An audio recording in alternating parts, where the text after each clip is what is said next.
але я не про це. Все, що діється в серці за стінами дому, а тоді у вісні відкриває лице і стаю говорити транзиті, далі простиці, звеселені себе наросте. І немає кінця, і немає печалі, лиш свідомий тільки живе золоте. Хай, хай, золоте, серце твоєму живе. Хай, хай, золоте, серце твоєму незбагнене вогні, сокровенну вірі. Я про тебе живу і учу, як вчать, ще безсленніше звею, невигнані звірі, а тоді відпечатується печать, стаю говорити санскрит і далі простиці, звеселені себе наросте. І немає кінця, і немає печалі, лиш свідомий тільки живе золоте. Хай, хай, золоте, серце твоєму живе. Хай, хай, золоте, серце твоєму. Ти моє золоте, найцінніше з ніколи у семи іменах, але я не про це. Thank you, Elena. Thank you. So wonderful. And as yeah.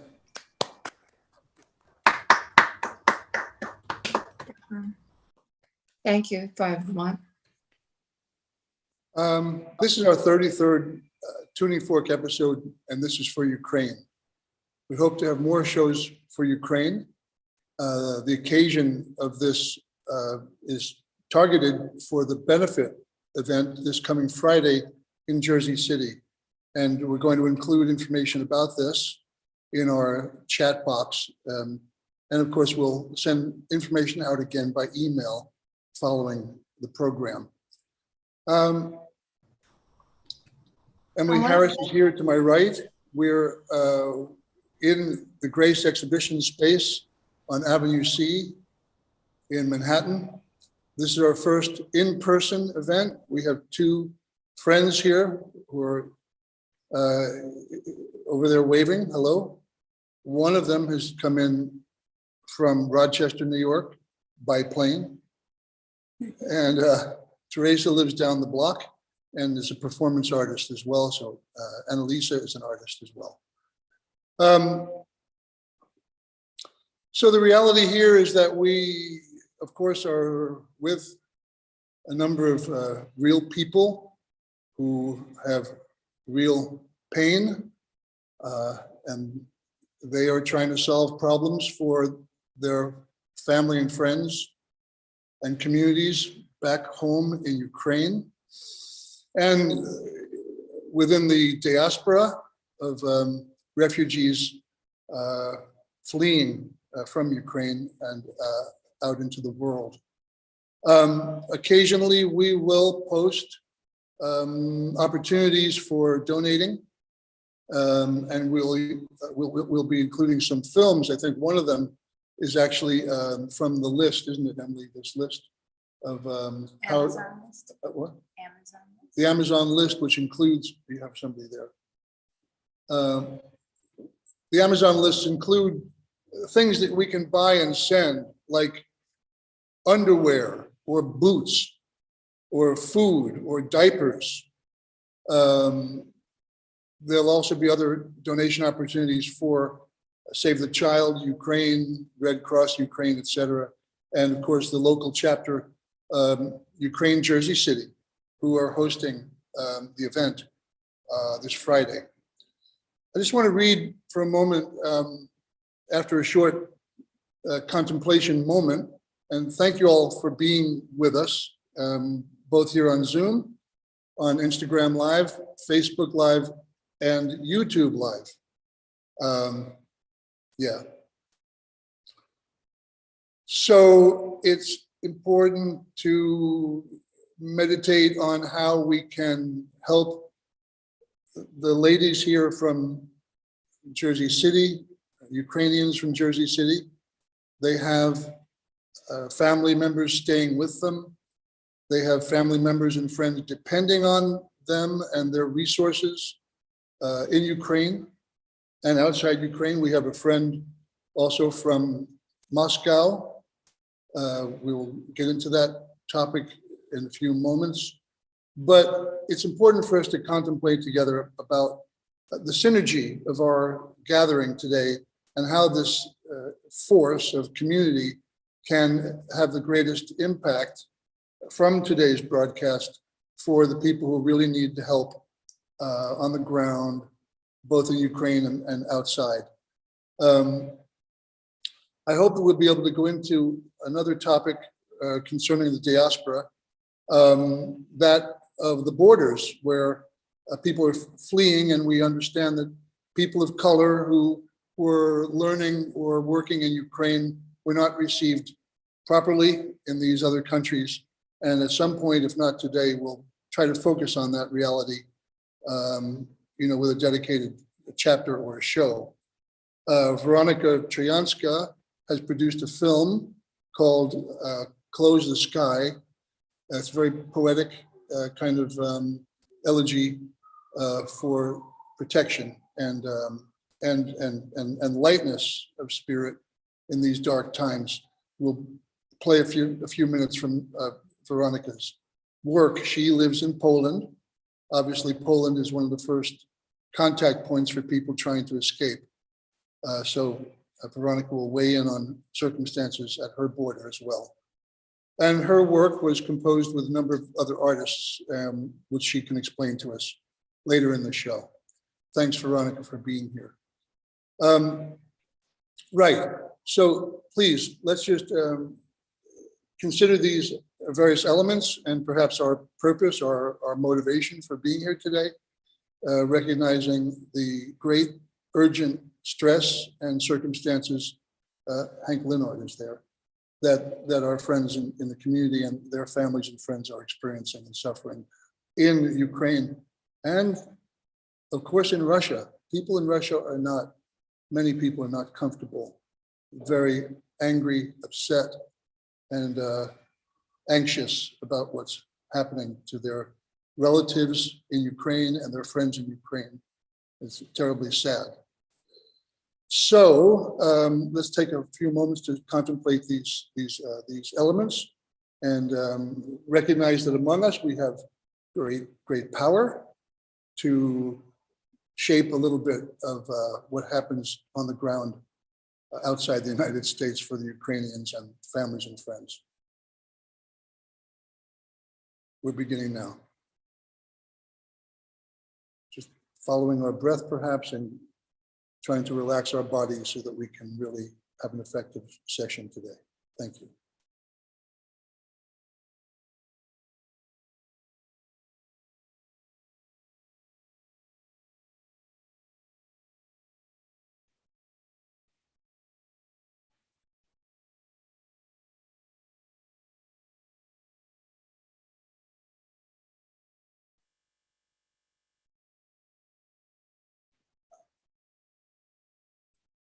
Okay, so I'll take a moment and just read a little bit from this article about the Dalai Lama's book, Be Angry. The anger referred to in this book is invigorating and empowering when expressed as a proactive and pure response to transgressions like the exploitation of fellow sentient beings and our environment. The title relates to the emotions and energy coursing through our physical being, altruistically felt through our interface with all other beings and the environment. We can use anger empathetically to bring positive change to the world. To suppress that is to suppress our basic vibrant interdependency and sublime interconnection with all life and the universe. His Holiness the Dalai Lama emphasizes that altruistic anger is life-affirming and a potent force in evolutionary change when its energy is directed towards solving society's problems. So for the moment, let's come back to our session. And thank you for your quietness and contemplation. I think we're going to begin, isn't it, with Oksana? Maybe Oksana, you can introduce yourself and your role in the community. And maybe begin to introduce some of the other speakers. Thank you. Thank you for having us, first of all, on your show. And I'm really thankful for all the people that joined and take time to listen to us and hear us out. I think it's very important to get our perspective. I'm sure that everybody see a lot what's happening on television, and I'm not sure if any of you are Ukrainian by heritage or you have people that are Ukrainian, or maybe you just care a lot and you hear so to support. I really appreciate this. Our community really appreciates this. The whole Ukrainian nation appreciates this. We are working extremely hard right now to make sure that our people who are right now coming out of the country and are still in the country, we're trying to help, to provide for them. We collect donations. We have Amazon lists. We collect also clothes. We help orphanages. We help with humanitarian help to our people who are protecting our land. And as well, we help here people who already came here and are in the United States, in our area, in our tri-state area, because often they come with nothing, and our organization took upon ourselves to help them to adjust. Majority of them come with the children, so it's a quite difficult adjustment because they sometimes they do have family, which is much eases off our work, and sometimes they come and they don't have where to stay, and without work authorization and not having TPS yet, we took upon ourselves to help them out and see, and the community really responded well and is helping as much as possible. So I really thank you to all that are here and participate in this. I want to introduce our team. I have a few members of our organization. We have Olena Verba, who was singing us the beautiful song on Bandura. I want to mention that she's going to be one of the people, one of the artists that will be on the concert this Friday. It's a beautiful venue. Grace Church of Jersey City provides us the space for this event. And the sound probably going to be just beautiful. It's going to sound. So Olena has been donating her time, her art, and gathering as much funds and giving as much help as possible. And we really appreciate that. We have Tamara Sibu. She is here. She's a part of our team, and she's responsible for refugees here. She's been an amazing teammate to work with, and she will tell you more about herself, but she's the fourth generation, I believe, American, and she's welcoming our people and helping them. Yelena Rudenko, one of our artists, one of our amazing artists who donates her time, donates her work in support of Ukraine, is part of our community, and is a member of Ukrainian Jersey City. She's an incredible designer, and I'm very thankful for her. I also have Natalia Bespalko. Natalia Bespalko is our treasurer and is also responsible for humanitarian aid. Together with one of our members, Yana. Yana is also here with us, and I'm so thankful that she joined our team because she's been working very hard to supply our people in Ukraine in very hot zones with food, clothes, and whatever needed supplies they need to live and to survive. So thank you all for being here. Please come join us for a beautiful concert. All the info you know where to find, and please come. We're gonna have a silent art auction. So we can find these links. The links are in the chat box there, Oksana. Okay. And it's unusual how we sort of met. We came out for a film festival in Jersey City and met one of your companions having a cigarette out on the street, and they looked quite distressed.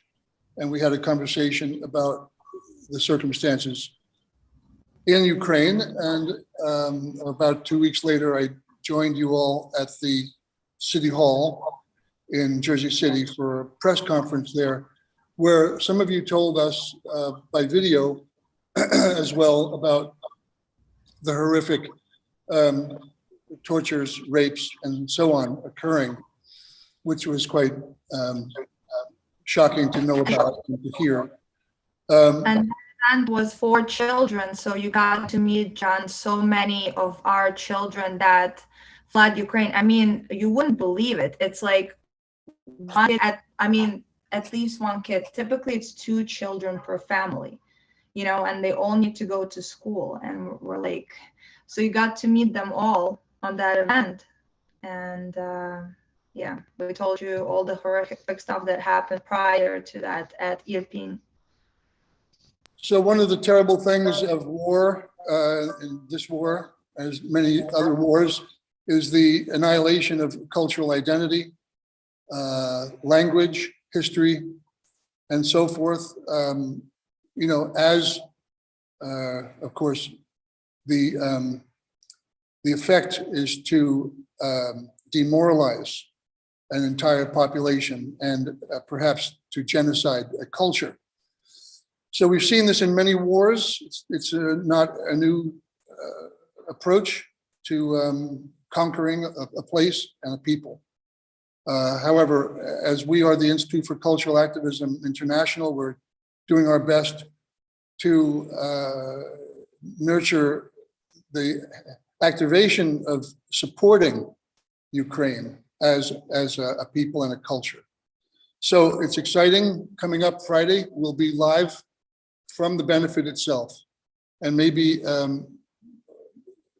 Oksana, someone else from the organization, can talk about their experience, perhaps a relative back in Ukraine or a family staying with them in Jersey City, or share a story or two. How's that? We have few people who can speak. I mean, I feel like we all can speak about it. I'm sitting right now in the bedroom of my family that's here, because I have 2 sisters. They're 13 and 14, and this is the room. This is where they stay, and it's like a lot of stuff because we don't have anywhere to put things. But this is our life now, and I think my family is one of the luckiest ones. They are here next to me. They had visas prior. They were in the United States prior. They love their home. And my stepdad loves beekeeping, and he has four different kinds of grapes at home, and he's very, so they do miss their home a lot.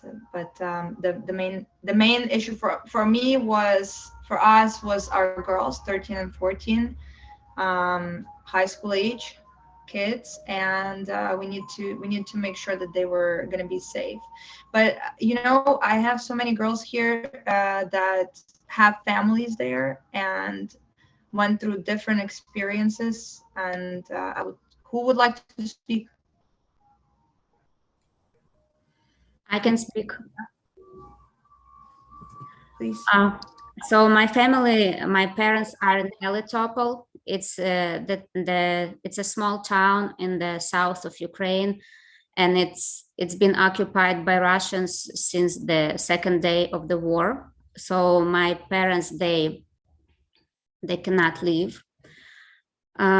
Younger people managed to leave. Some of them managed to leave. Some of them were killed on the way out. They were shooting in the cars with the signs. The people write children or civilians on papers, and they glue it to the windows of the cars. And Yana, I beg your pardon. Do you mind if we share some of your photographs while you're talking about your? yes, Yeah. please. Thank you.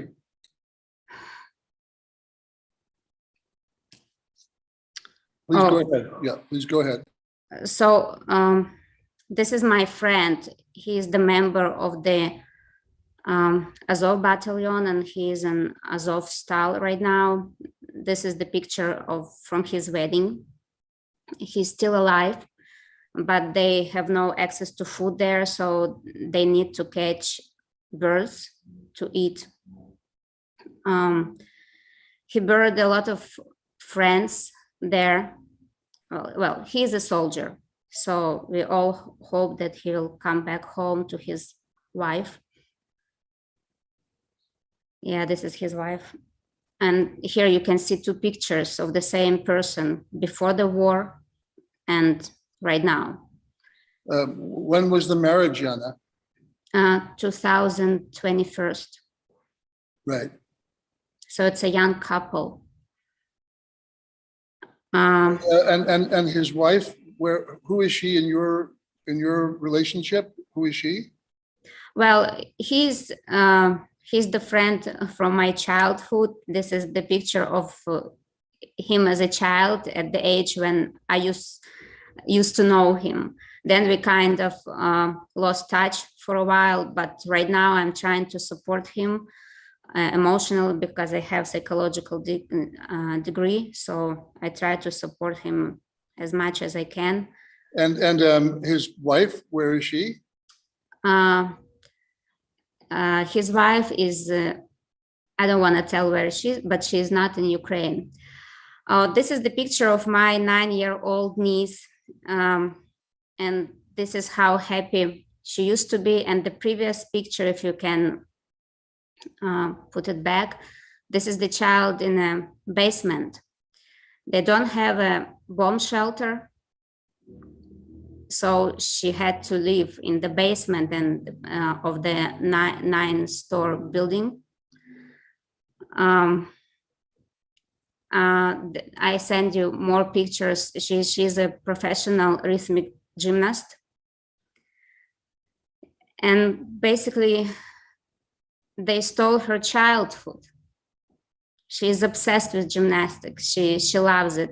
I was lucky enough to evacuate them from Zaporizhia. Now they're in Italy. And by the way, yesterday she participated in the competitions there and she took the first place.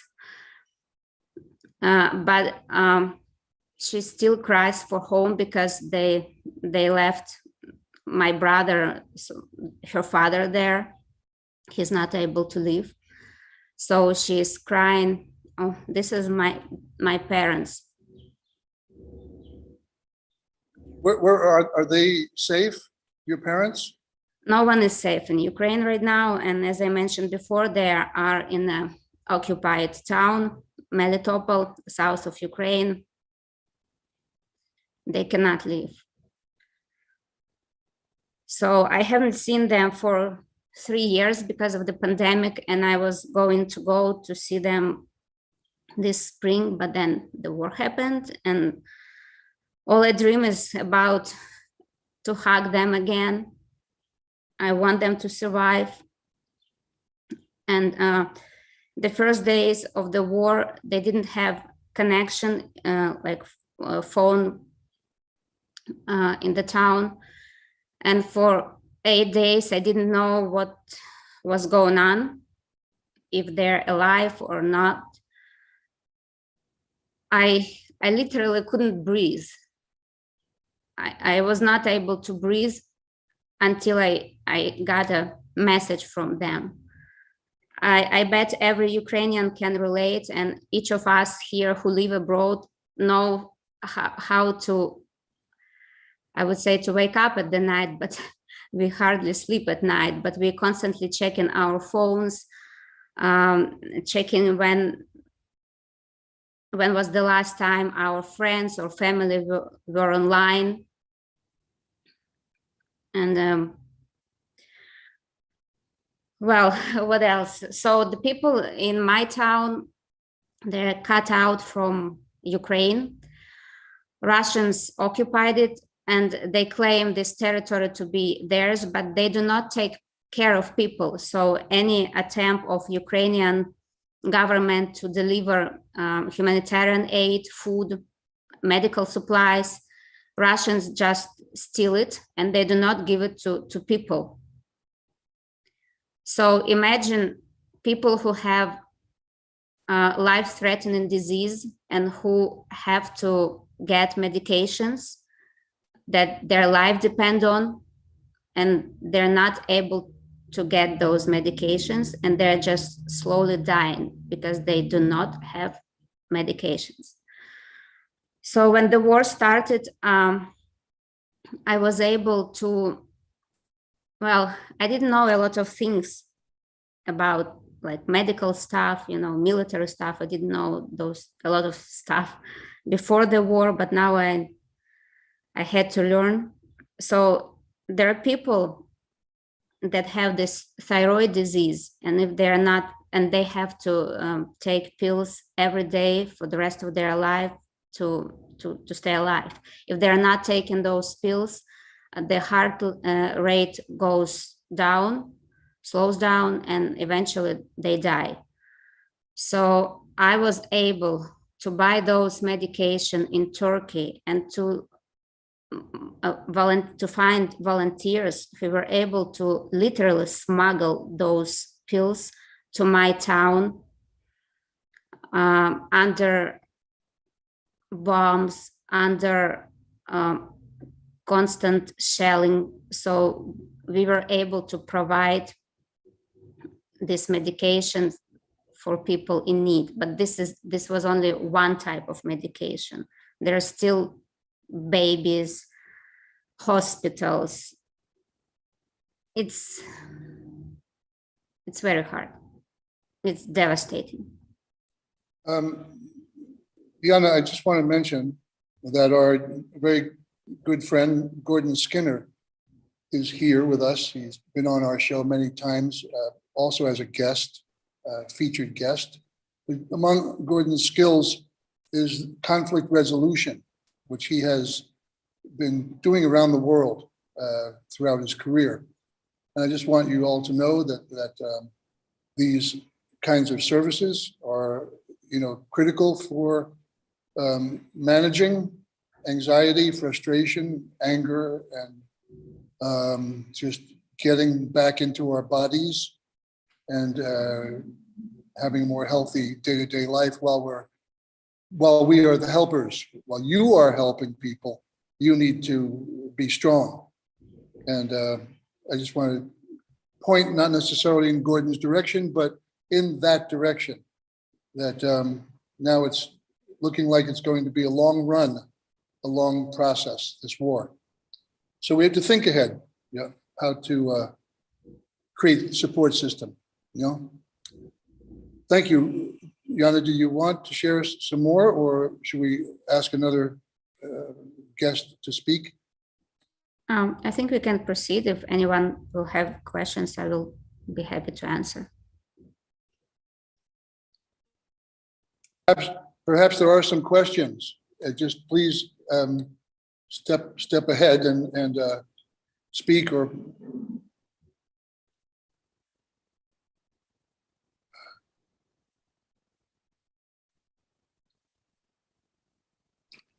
Can I tell a few words additionally to what Yana told? Who's this? This is Elena Rudenko. She's Elena our- Rudenko. Hello, Elena. Hi, if you don't mind, first of all, thank you so much for having us here, for having this conversation.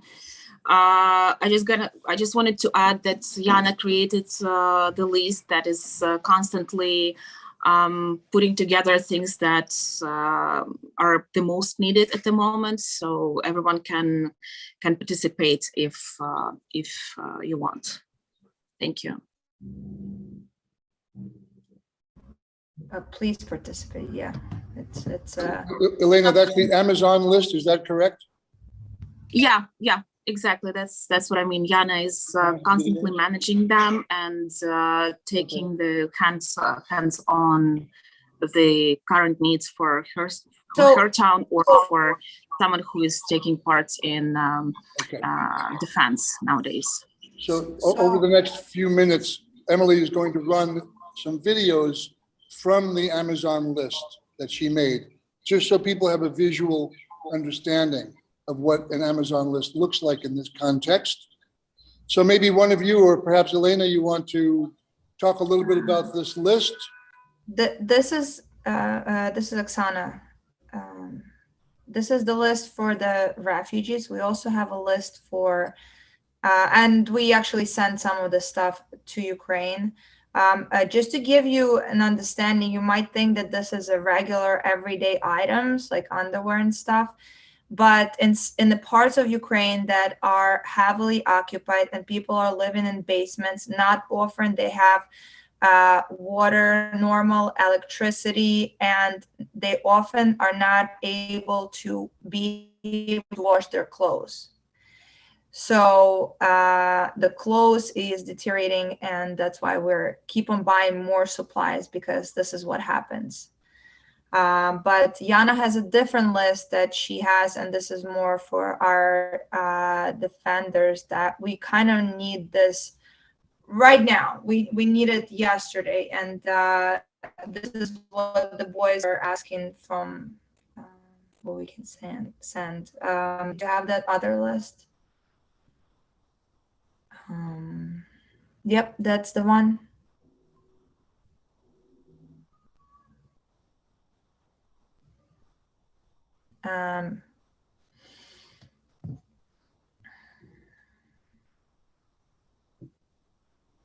Yana, do you want to talk about this? I would like. Please very intensely tell us what we need to do. Don't be shy. Okay, so we need everything from this list, because we have not only military over there, but we have a lot of volunteers who are fighting, who are not professional soldiers, just people who volunteered. And there are a lot of people, men, women, who volunteered to fight for the country. So I'm managing this list, and we are sending this to the front line, and our soldiers, our warriors live there in inhumane conditions. They have no access to shower for months. They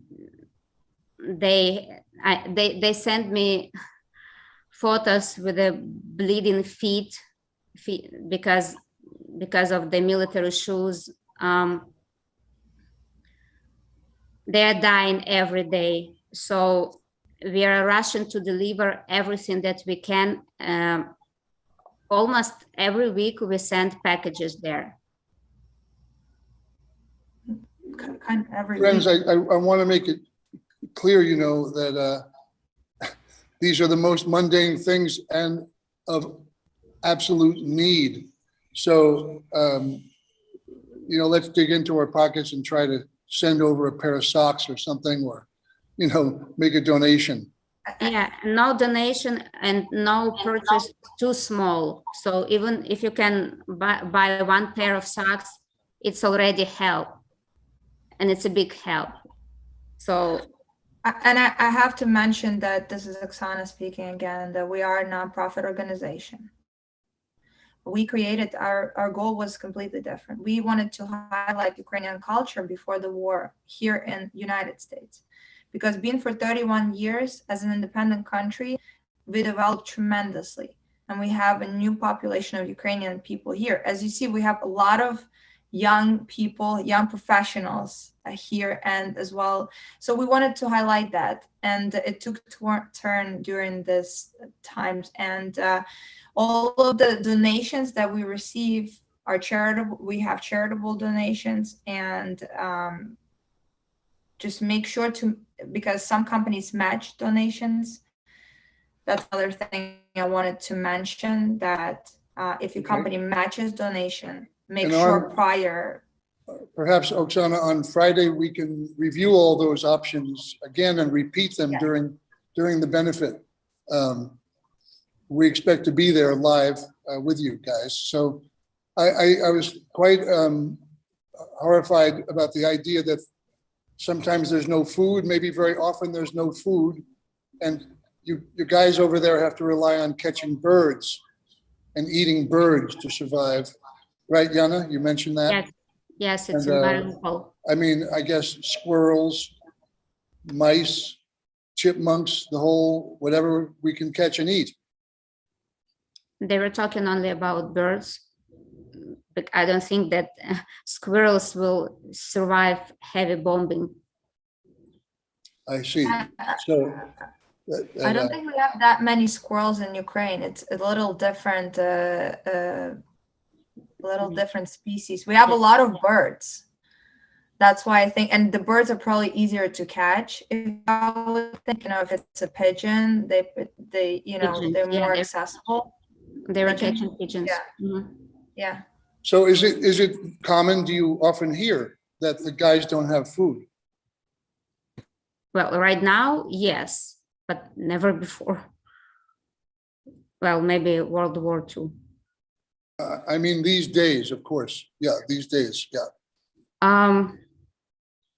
Yes, let's say in my town, which is occupied, there are some people. So you have to understand that those people are not able to work because Russian occupied. So all the factories, everything is closed, all the stores. So people have what they left. People were left with everything that they have at home. And as they run out of the supplies of the food, they run out. So we have only one organization, nonprofit also, who is in my town and who are helping, trying to help with everything they can. Potatoes, cabbages, everything that they manage to get from local farmers. So they're buying it and they're giving it for free to people. The name of the organization is Pitrimka Melitopol, and Ukrainian Jersey City also helped financial to this organization so that they were able to feed as much people as they can, and they're spending about they're spending $1,500 per day. So how can we learn more from perhaps another insight or circumstance, maybe somebody taking care of someone who's exiled now to another country, or another perspective for us to learn from? Someone from Jersey City, perhaps. I could talk. What I do is I am Tamara Sibi. I am one of the refugee coordinators for Ukraine, New Jersey City. And we are taking care of the refugees that are coming here that already have tourist visa or humanitarian parole through Mexico. And we are taking care of them through shelter, food, medical, dental, and also getting children in school. So that's Tamara, when we met, you also talked about people need work. They have to find jobs. Yes, So but right now there is can no. we provide, how can we provide homes, beds, rooms, jobs? Tell us a little bit more. So the job wise is still a little bit difficult right now because due to TPS with the protective service that America is going to be giving, there is no work authorization yet for any of our refugees. So not having any work authorization, they cannot work. So we have to help them totally from A to Z. When someone asks me, what do our refugees need? When you wake up in the morning and when you lay down at night, everything during the whole day. That means either it be something little as deodorant to something big as a house or apartment to stay in. They need it all. So when we deal with that, it's hard because these people are not half of them were not poor in Ukraine. They had houses, they had jobs, they had family, they had friends, they had a whole life. And they left everything to run here or anywhere they could just so that they could survive and not be killed. We have people that ran 5 days. We have people that ran 10 days. We had people that were in the same clothes for almost 21 days just to be able to get here. It's crazy. It's something that's not normal. It's 2022. We're not in any other year, and our country is going through so much right now, and our people are terrified. And it's mostly that it's whatever people that are coming here, it's mostly moms and children, because men that are 18 to 60 are not allowed to leave the country.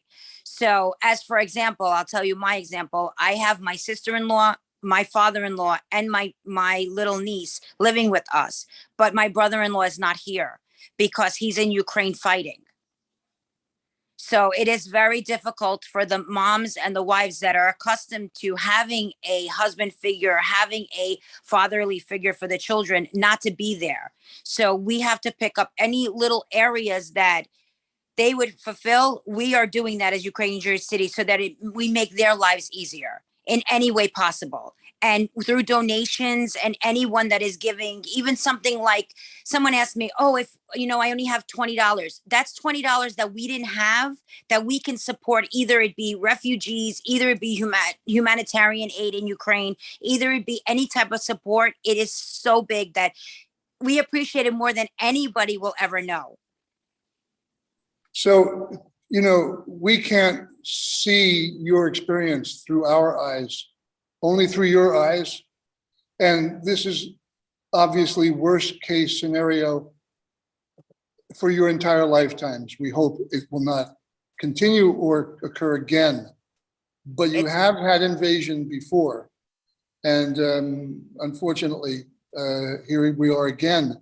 But when you talk about crazy, tell us what crazy is like, because we can't think of these things or relate to them in, as you say, a normal way. This is not normal. And what does not normal feel like? What does not normal look like to you guys? For example of not normal in my home, when it took my sister-in-law 6.5 days on the border with my 3-year-old niece to get here.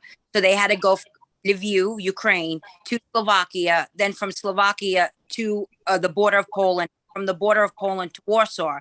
Then in Warsaw, they had to do all type of COVID tests to be able to go from Warsaw to Germany, and then Germany to Newark Airport. So it was a very long road.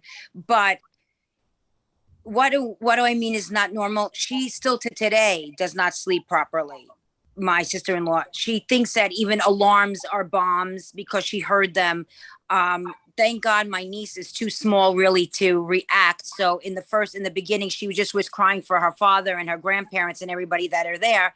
But now she's starting, thanks to Ukrainian Jersey City and Oksana and her husband that helped us get her into a daycare. And she's now with other children. She doesn't speak English, but like there's little things that she says, like she learned, "Hi, how are you? What's your name?" So she keeps repeating it, even though when you ask her, you want her to say it, she doesn't know the answers yet because she doesn't speak English, but she's asking the questions, which is making our life, we're smiling because at least she's smiling too. And that's all we want. I mean, what do we want from a 3-year-old? We don't want her to worry about a bomb. We don't want her to be in war. We don't want her to know anything bad. We just want her to know all the good things.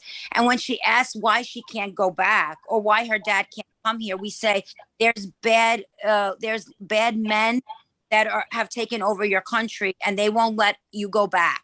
And that's the problem, because you can't say anything in detail, because what are you going to tell her? You don't want her to be distraught for the rest of her life or have psychological problems due to everything that's going on. Tamara, I hate to bring this topic up, but I think it's important. Tell us about the safari game that you described to me when we were together a couple of weeks ago. I didn't describe it. That was Ola. I think Okay. Oksana a little bit better. I don't know it. That was me.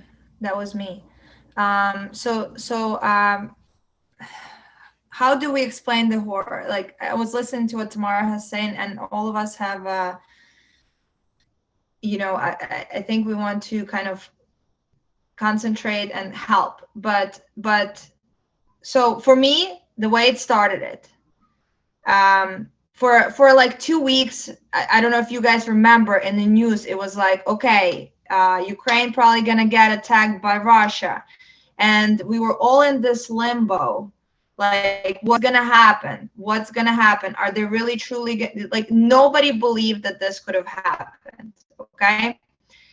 So that day on the 24th, I go to bed early. I don't have my phone on. I turn off, like, do not disturb, all that. I decided to check my phone one last time at 11 p.m. And I saw our group text message, and it said that there have been bombs in Kyiv. It's such an emotion. You're like, where it's like somebody telling you in Washington they started bombing. Or do you remember how you felt during 9/11? Like, that's the feeling you get. You get probably like, you feel hot and you feel cold and you feel like, what is going on? How is this possibly can be happening? Who wants this? How can somebody do this? But you still don't recognize that it's a war started, at least in my case. Like, you think, oh my God, okay, maybe something, maybe terrorist attack, maybe, and then you start here. And so nobody went to bed. That was it. We all stood up. We all started calling our parents. Like, our all community, and we have quite large community here.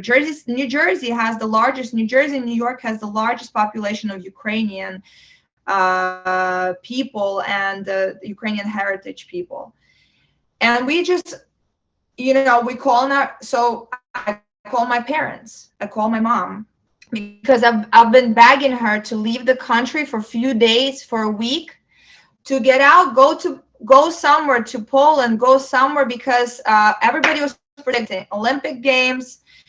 They were gonna wait until the end of Olympic Games, and that's when the Russia gonna attack. So my mom was like, no, what are you talking about? Disbelief completely. Never thought. My uncle lives in Russia. He's Russian. My niece are Russian. Anyway, so I call my mom. The second I found out, I call her. I say, and she just woke up. I'm like, Mom, they started bombing Kyiv. The war has started. This is the first things, I was like trying to be, and my mom was like, what are you talking about? She turns on TV. she sees this stuff. I think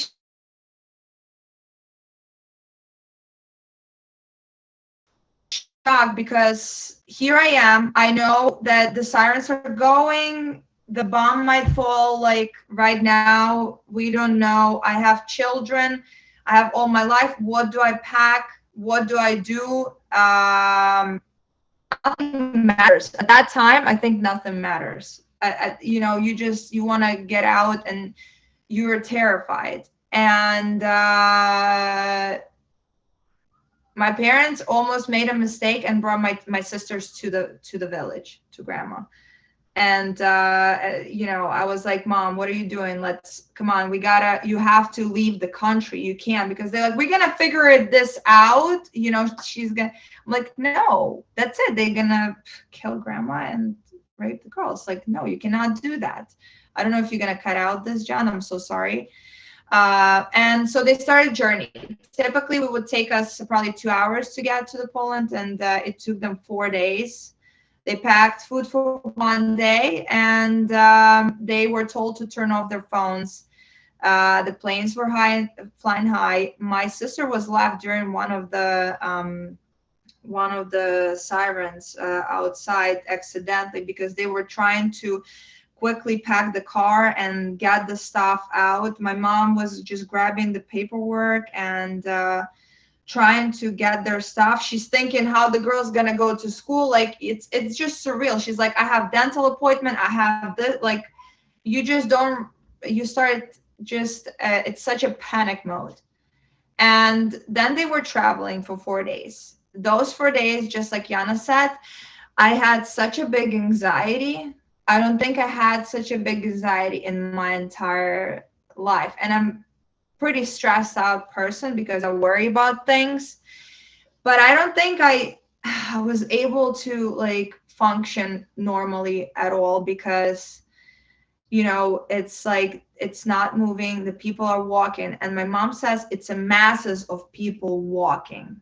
A lot of students from abroad, John, what you said about the people coming to study in Ukraine. We have a lot of universities, and a lot of them were students. And even also, they were all warned that something might happen. Nobody was leaving. That's how good it was in Ukraine. Nobody wanted to leave Ukraine. We had it 31 years independence. You know, we raised generations. We did tremendous work building up our country, especially from 2014 events. We did groundwork that is recognized right now, you know, with building a strong population, a population that is free, that is Ukrainian, that loves their country, appreciates their country. So when my mom was traveling with my sisters, there was a lot of people walking, and there was parts of where it's like nothing, it's just the woods and stuff. And that was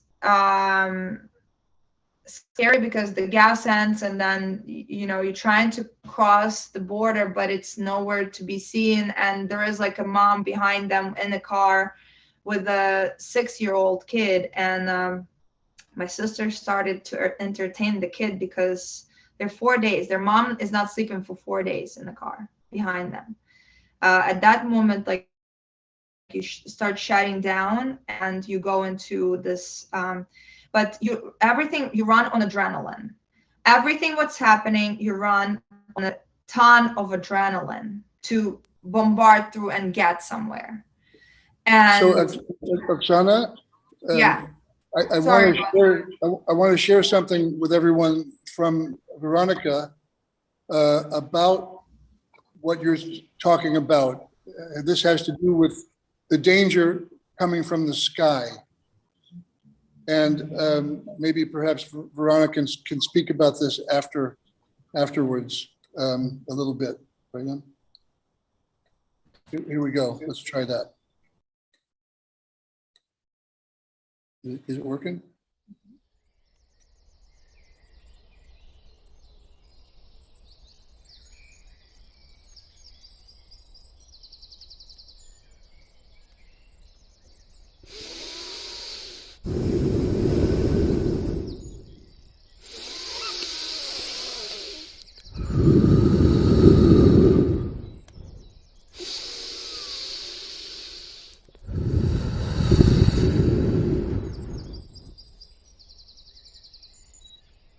Close the sky.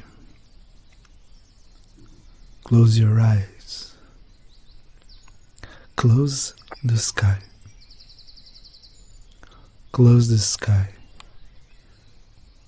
Close the sky. Close your eyes. Close your eyes. Close the sky. Close the sky. The skies close. Open the eyes. Open the mind. Just go on to it. Open the sky. Close the sky again. Memory elongates the closing of eyes, sky.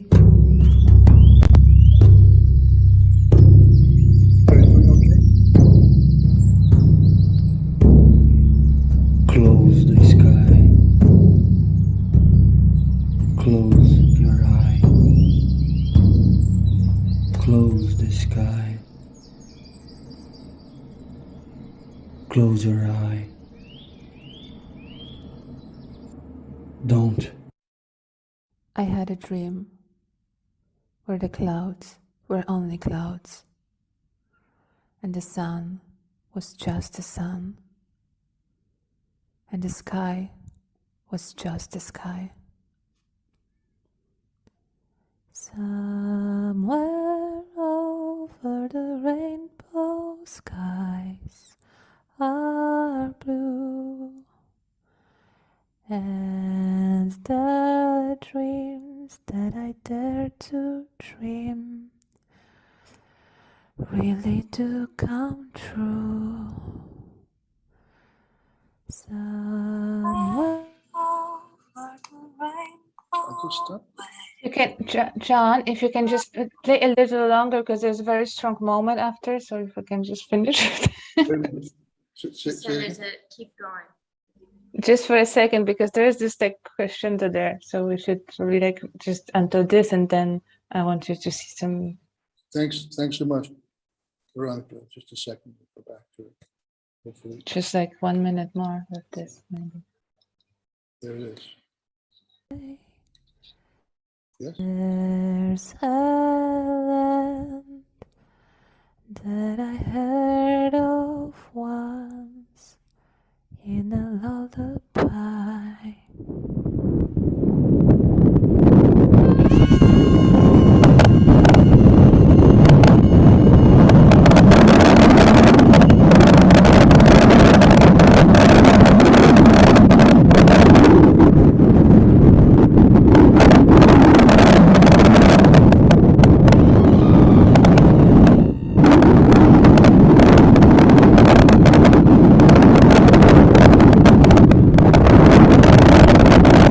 You can stop, John.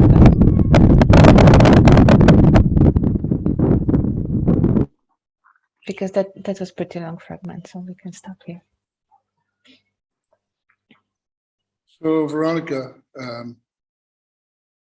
thank you.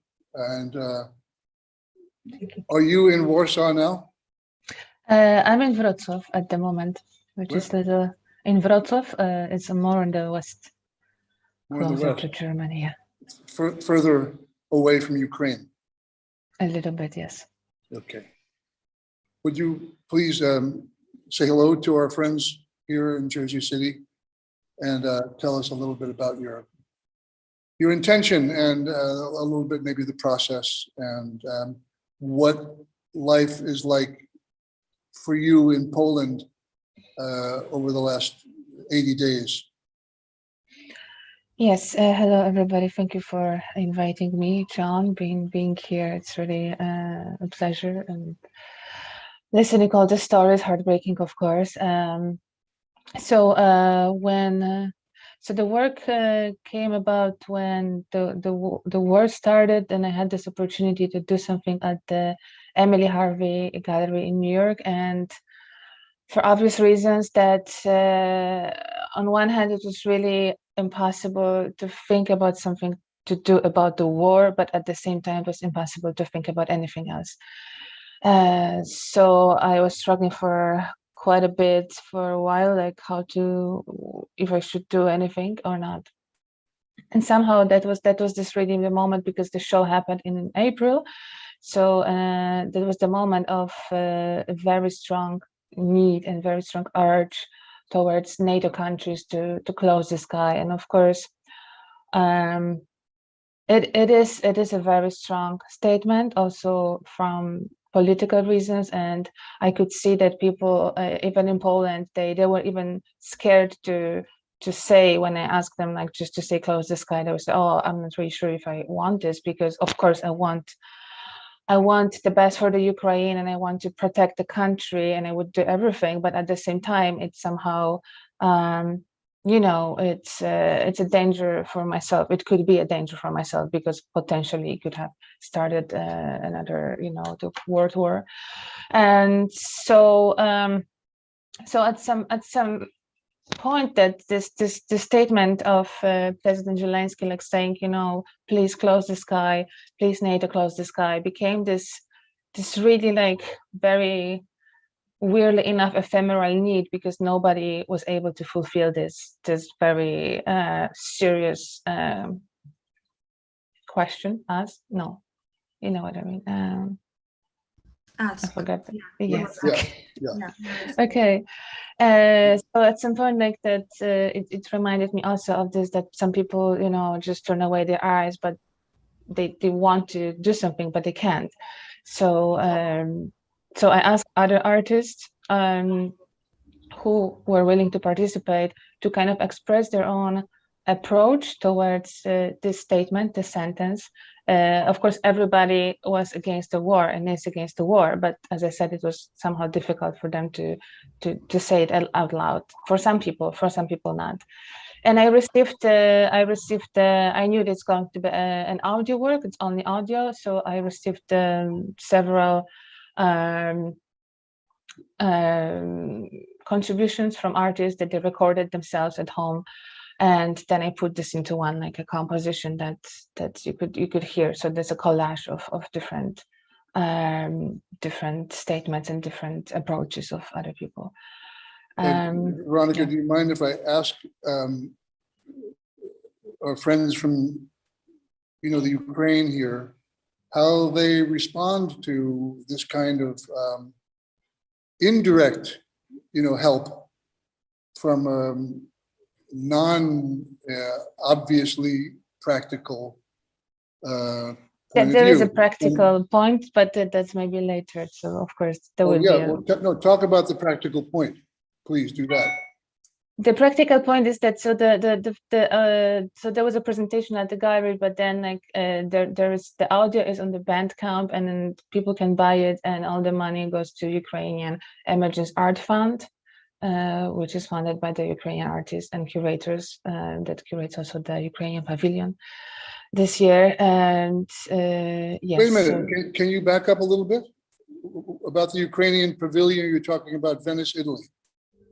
I mean, I mentioned this because the curator that organized the pavilion also it's involved in this organization that came up because of the crisis of the war. So I maybe also share the link. I mean, you have this, but yeah, can you share the link? It's only €3 in the chat. Yeah. Mm-hmm. Okay. Yeah. Do you?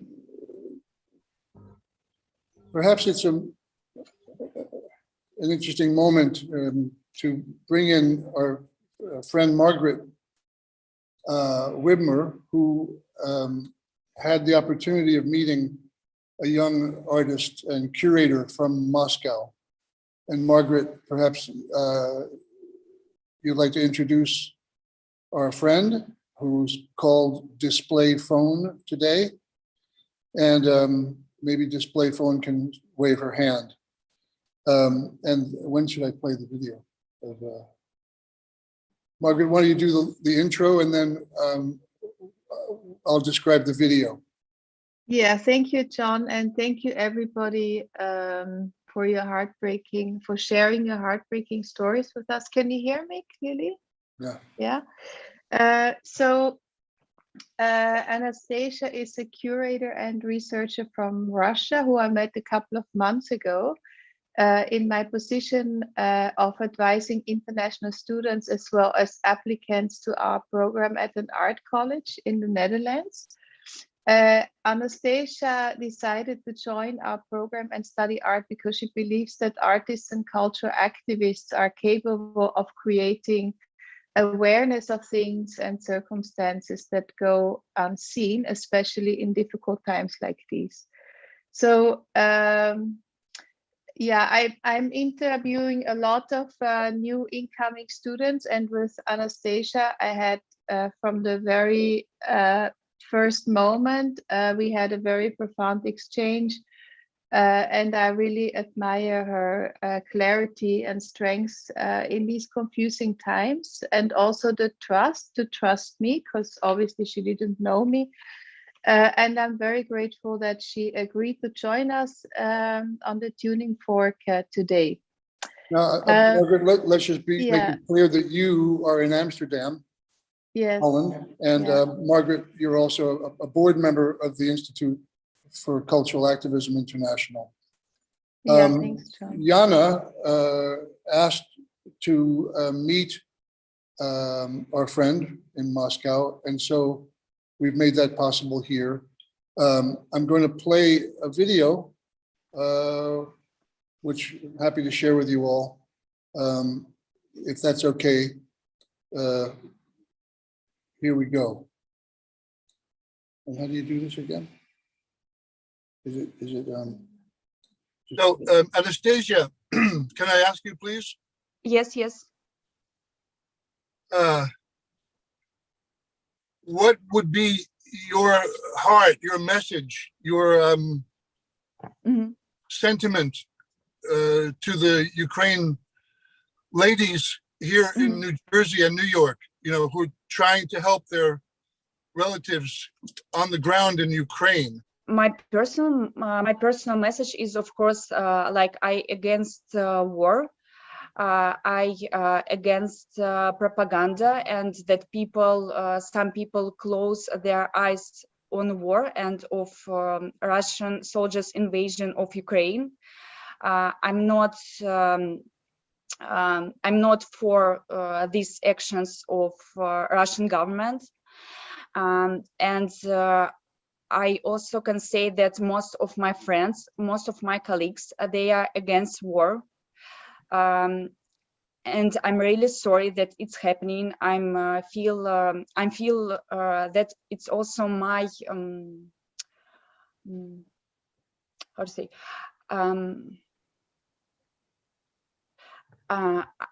I feel that what is happening today,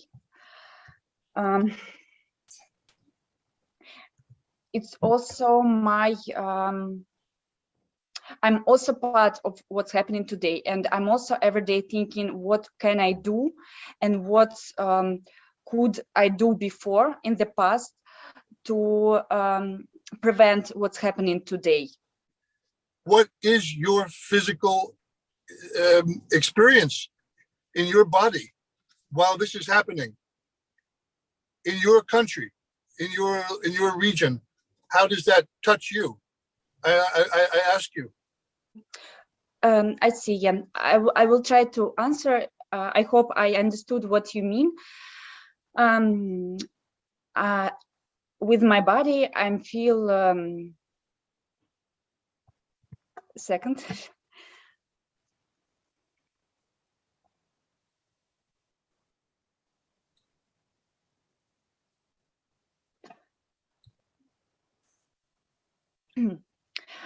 With my body, I feel, of course, anxiety, and I'm worried about my friends, about my relatives in Ukraine.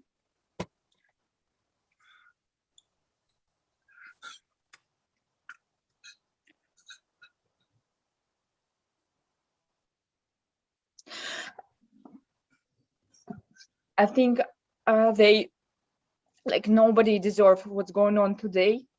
And for example, if my sister is calling me and saying that she wants to talk, I can't say that, like, I'm busy, I'm working, because she doesn't have work because of my country. I'm sorry, where's your sister? She's now in Switzerland, but she was near the butcher, and she was hiding in basement with her family for 10 days. She's okay now? Yes, she's okay now. What But part of Switzerland is she? What part of Switzerland? she's in Lausanne. She's in Lausanne. Lausanne with aunt, but my uncle, he's in Ukraine because men, they can't go out of Ukraine. Your aunt and your uncle are not together? Now not, because he's a man, and he all men before until 63 years old, I think, they can't leave Ukraine. All their life they were living together, like they're very close to each other. They were living in Kiev, and there is a small town called Lubyanka. It's near Bucha, like super close to this place. And every year I went to them, like, I'm from childhood. Every year I spend my summer in Ukraine. In Ukraine, yeah. And I have a lot of like relatives and friends, and I was talking about like this project that I'm doing right now. Nobody was there before, and I'm talking also with friends from Ukraine. Some of them, they came back to Kiev, and they're now in Kiev, even it's not safe for them. And sometimes they even, when it's signal to go in the basement because it's very dangerous, they're not going to the basement because they feel like it's a joke of our brains. We feel that at home it's safe, but it's not safe for them these days. So your aunt had a kind of nervous breakdown? Yes, for her it's like, for example, now she's going to hospital to make massage of her shoulders, because when they were sitting during the attacks, she was afraid, and every time she was doing like this because she was afraid. I'm glad that I can speak about this, because usually people don't want to speak about such things.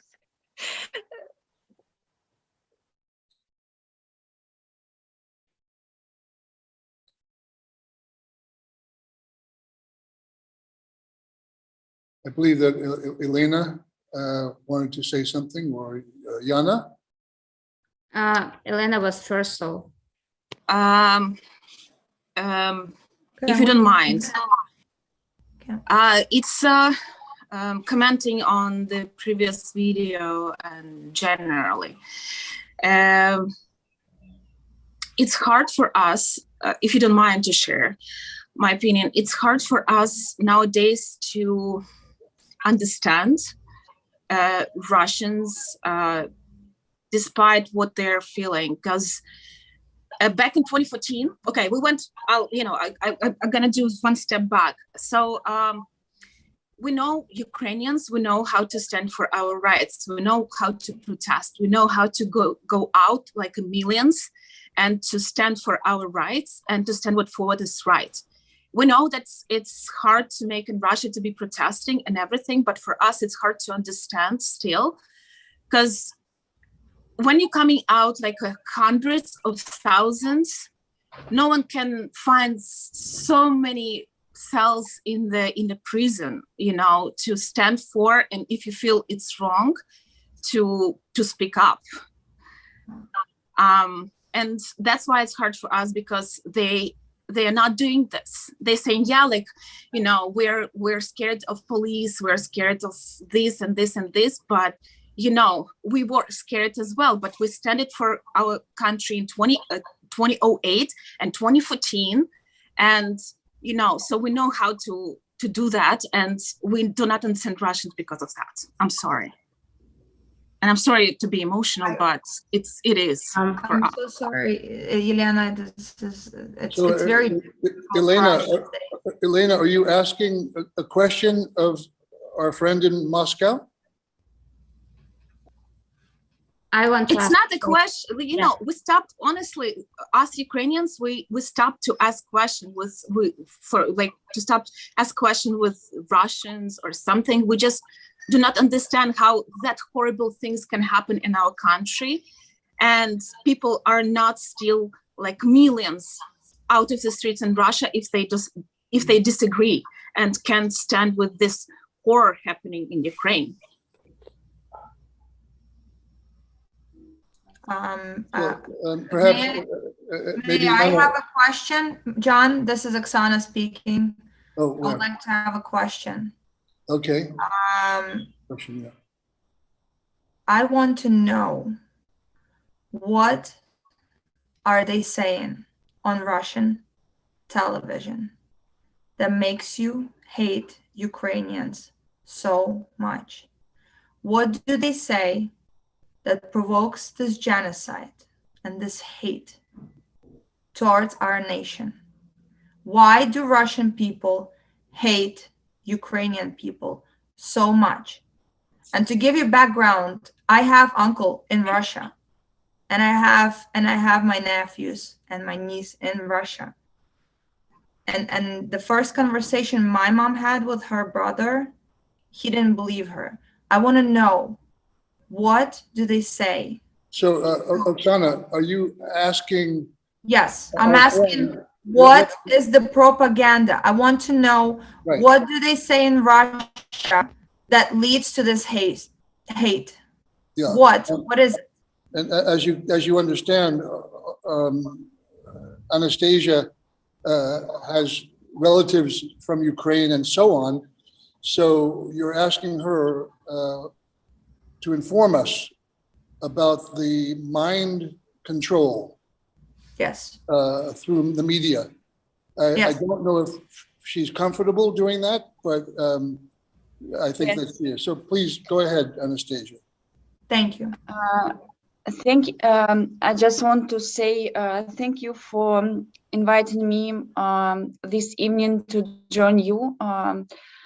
I'm sure that I can't answer all the questions, and I feel really unbearable pain with what's going on these days. And of course, it's nothing comparable with Ukrainian peoples now who are going through this hell in Ukraine.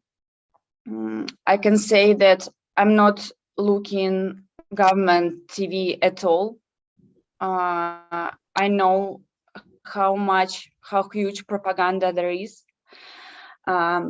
I can say that most of my friends and my colleagues, they also do not watch on TV, and there is no any hate to Ukrainian people from my friends and from my colleagues. Excuse me, I will interrupt you for a second. I apologize. So as far as, am I getting this right? So people in Russia has access more than just one source of information. So people in Russia can watch not only propaganda TV. So they have a choice. They can get information, different type of information from other sources. Is it right? Of course, I think and still some people are choosing to hate Ukrainians and to wish death upon our children, to be happy when our Ukrainian kids are being killed just for being Ukrainians.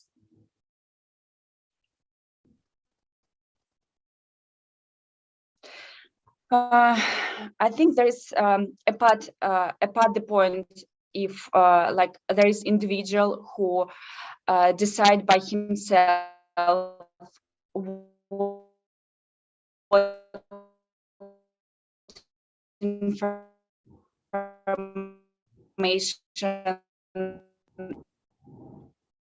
Sorry, Anastasia, please repeat what you said. Our signal was weak. What another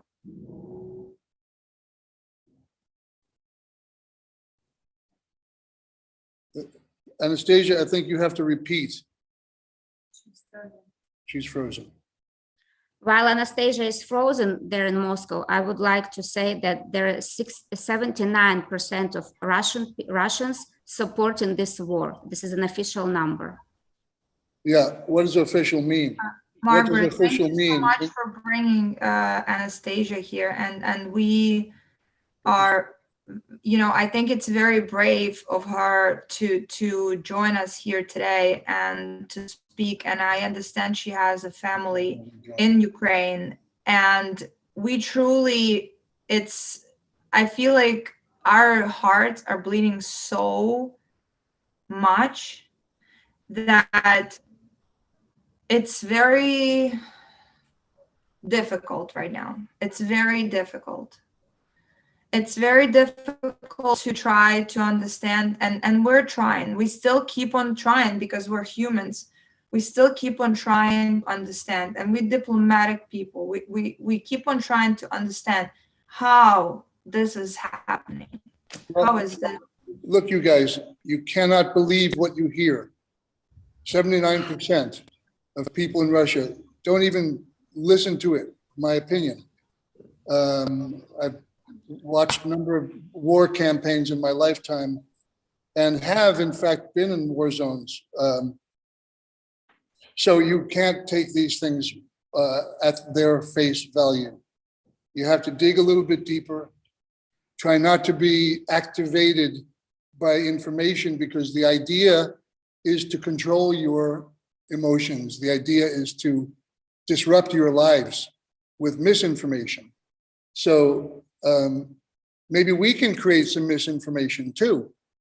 You know, that's another way of shaping the narrative. Who's controlling the narrative, Yana? And do you believe in that narrative? This is important. I'm just try to put something in perspective a little bit with my limited, you know, experience.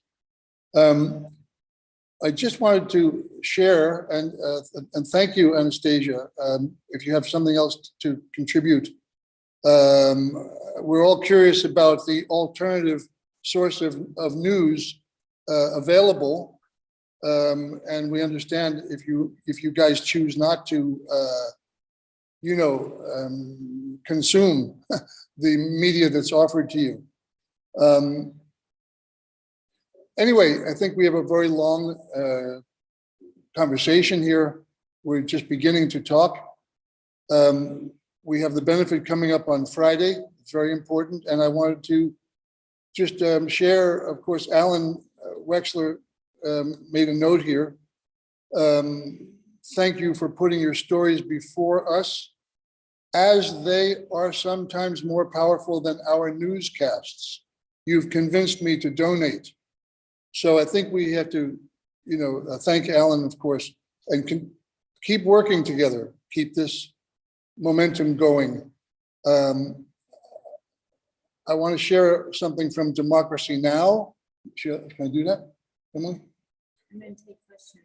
And then take questions, of course. Here's something from Democracy Now! About, yeah, okay, there it is, no? Is that it? Share? Okay, share screen, and this guy. And play, no? Arthur Miller.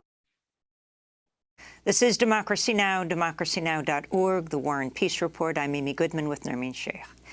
As Russia's invasion of Ukraine grinds into its 78th day, we're joined by the renowned Ukrainian author Andrei Kirchhoff. He's the president of PEN Ukraine, usually based in Kiev, but currently here in the United States. He's set to deliver the Arthur Miller Freedom to Write lecture Friday at the PEN World Voices Festival here in New York. His novel, Death and the Penguin, was an international bestseller, and his 2018 novel, Gray Bees, was just released in April in English here in the United States. It's set in the Donbas region of eastern Ukraine, where in 2014, rebels loyal to Russia declared independence for the cities of Donetsk and Luhansk. Andrei Kirchhoff, welcome to Democracy Now! You're here in the United States. Your country is under siege. Can you talk about what is happening? Not only the horror that we're seeing today, but specifically the attack on culture of Ukraine. Hello. In fact, actually, the war started practically with destruction of the museum of famous Ukrainian primitive artist Maria Primachenko.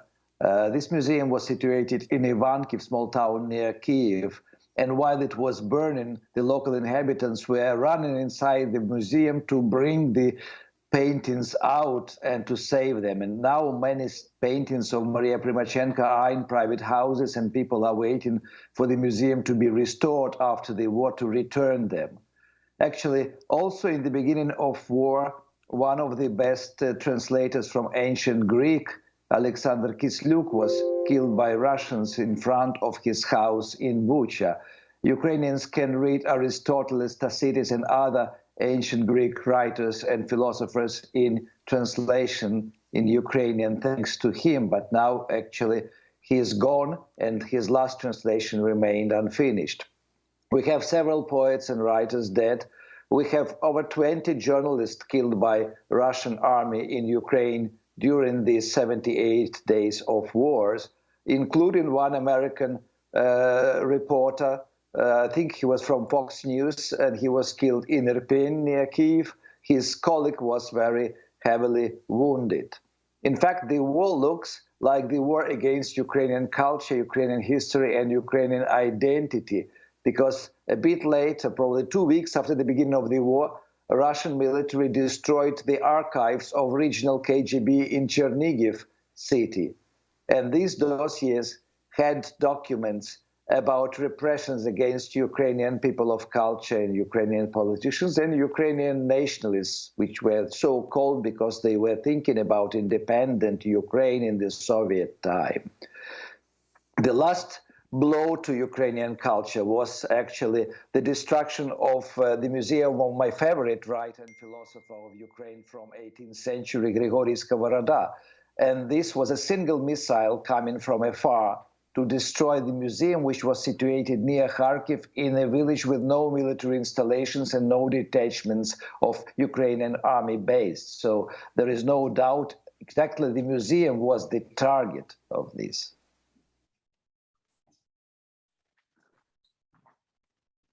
So I'm sure that there are so many people here that have something to share with you, to ask you. Please, the floor is open. Please speak among yourselves, and we'll take a few minutes for conversations. It's now 5:36, and we will continue until about 5:45. I just wanted to ask Anastasia a question. I know that she said that she's, backing Ukraine and that she has family in Ukraine and that they moved and everything like that. But what else? What has she done as a Russian person? What has she done to help Ukraine or help the Ukrainian people?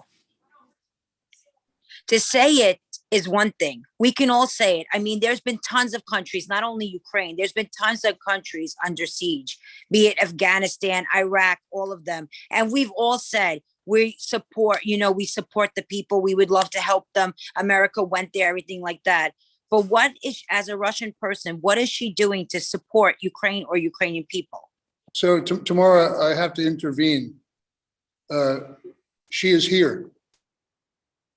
Yeah, I'm here. Thank you, Tamara. I'm question. saying, Anastasia, that you are here.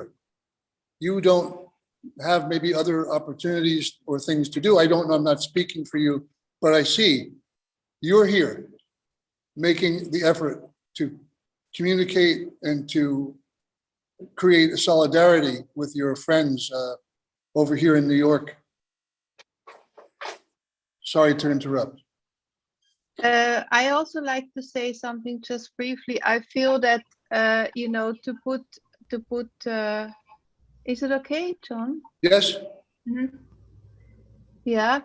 I feel at the moment I really have like a stone in my stomach, because I feel that a lot of weight is being put on Anastasia, you know, on one little person, and like John says, she's here, and I cannot imagine the pain that you feel, those of you who are trying to save the families who have families in Ukraine who are in danger. But it feels yeah, I start feeling very sad that so much weight is being put on Anastasia. I feel it's not fair. Sorry about that. Thank you, Margaret. I'm okay. I'm okay because before we discussed how our conversation will looks like, and I knew that all Ukraine community would be today here. I don't have all answers for all your questions, and I don't want to say that like to show you like white and pink glasses picture. I didn't said till the end my sentence when my connection were interrupted. I was saying I would like to turn back to this point. I can say that, as I said, like my friends and my colleagues, they do not look government television, and most of them, they of course have opportunity to search information from other alternative non-Russian and also Russian alternative channels to see whole the situation, that it's not such a one-side thing that government showing us, that everybody decide by himself to what to believe.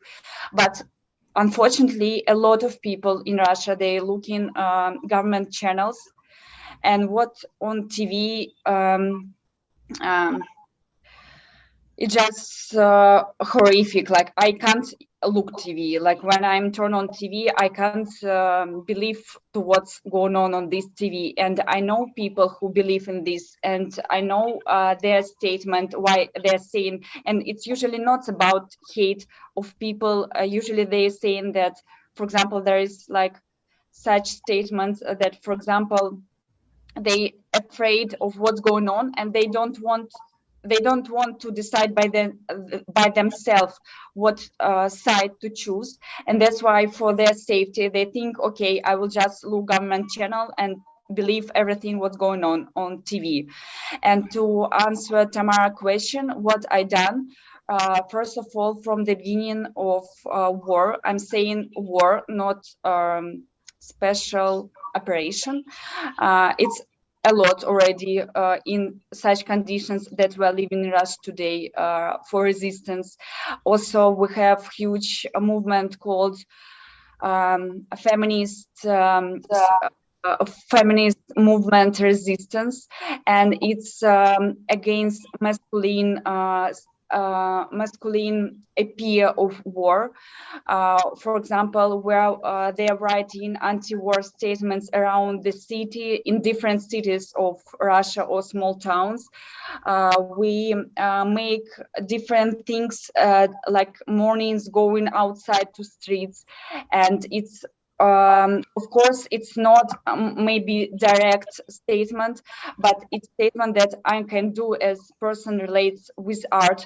Also, I have projects where I'm talking with all my friends about the war, what we feel these days. And of course, I'm asking my Ukrainian friends, what can I do for them?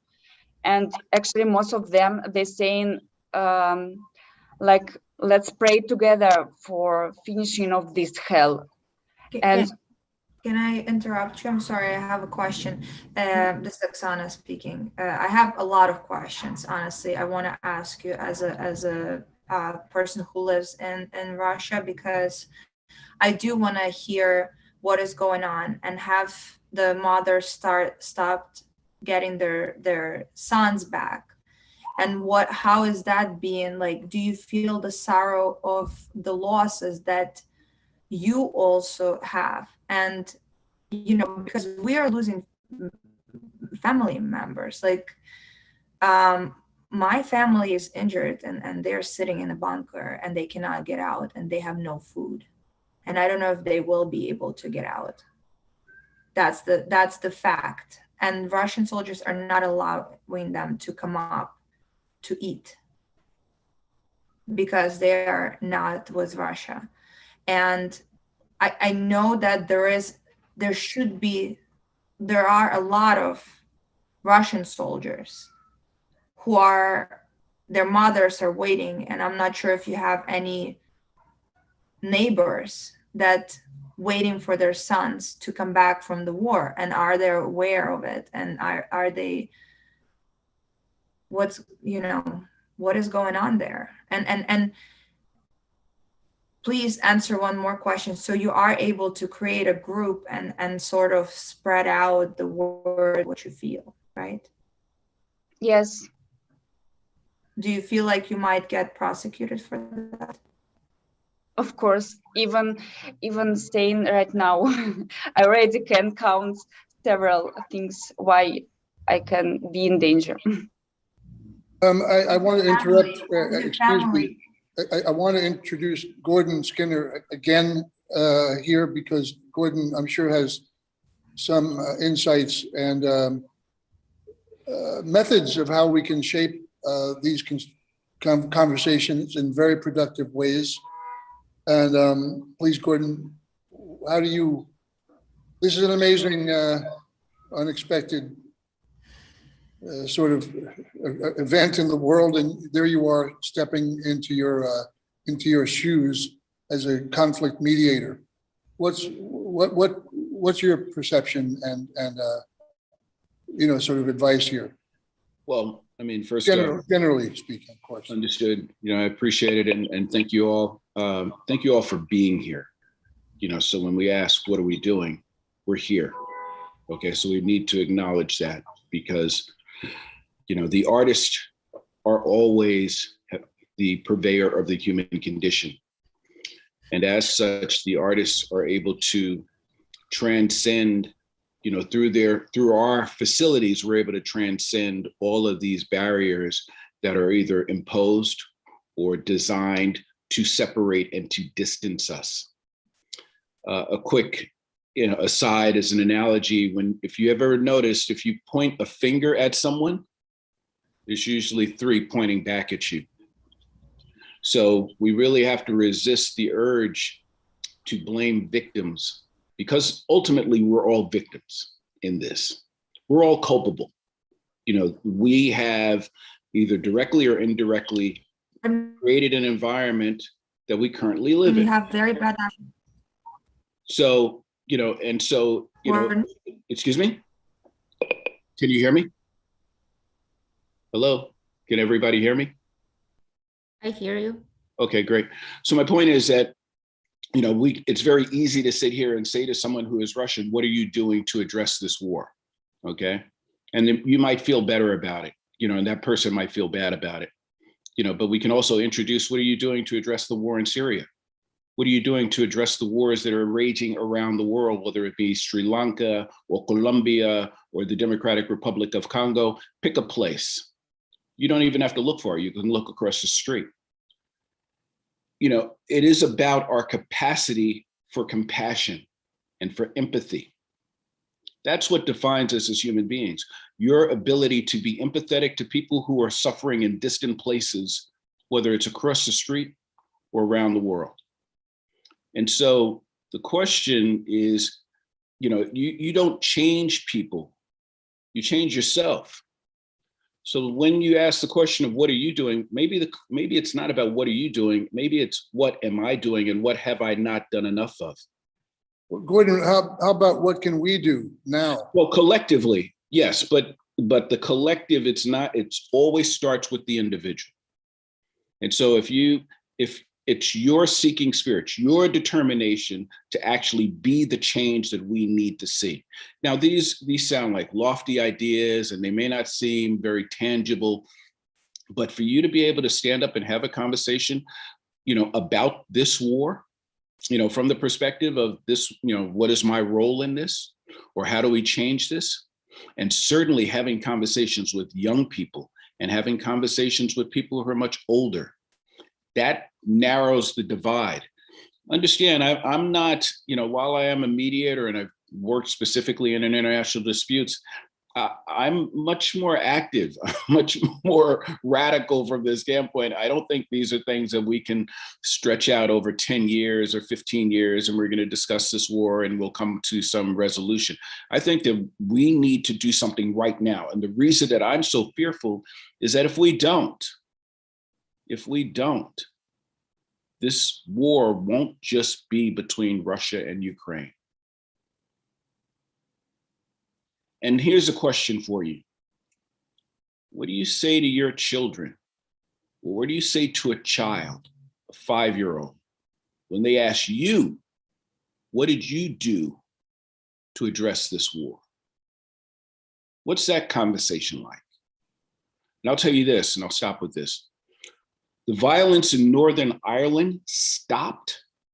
The war in Northern Ireland stopped when 8-year-old girls told their fathers, I don't want that which I'm about to inherit. What are you doing to change my future? And the fathers had put down the guns. And that violence that had been generations long stopped. Now, I'm not going to come up with an antidote for what's going to resolve this conflict. I think we need to really look underneath the surface of things and understand who benefits from this violence. And certainly, and I go back to this again and again, have challenging conversations, first with yourself, and then engage others from a standpoint of how do we create a place that children can grow up in and not be worried about violence perpetrated against them, regardless of where it is.